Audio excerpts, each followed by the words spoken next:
Okay, here we are.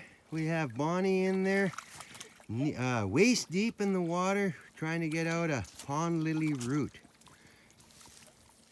You'll notice that we have a rope tied to it, and we have people tugging on it. Well, we have one. There should be more, but we have one tugging on it right now. And Bonnie's loosening it up underneath. We tied a rope to the base of the pond lily root, and it just came off. So we got to rehook it. From here, I'm going to show you a couple alternatives. This is the old traditional way when you got in there and you just dug it up and gathered it.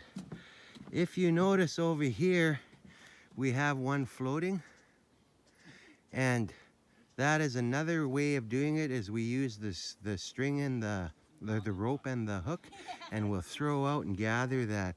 Unfortunately, those ones there, you don't get a whole lot of the #1 grade. Luckily for us, the water's really clear right now, you can see.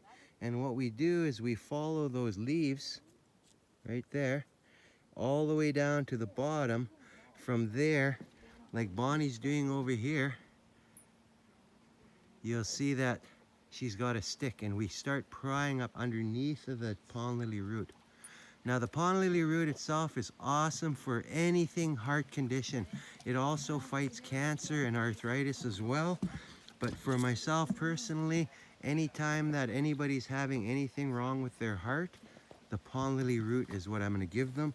Anytime they're in remission or recovery and just found out they got cancer, the pond lily root is what I'd give them as well.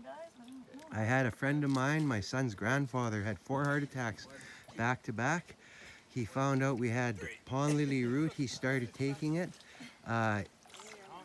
He was in his 80s at the time. He never had another heart attack until he was 4 years after doing the medicines. I went and asked him if the medicine stopped working, and he laughed at me saying, "Ross, I work like a young man still. I eat like a young man, and I'm 84 years old. It's bound to happen. It wasn't the medicine.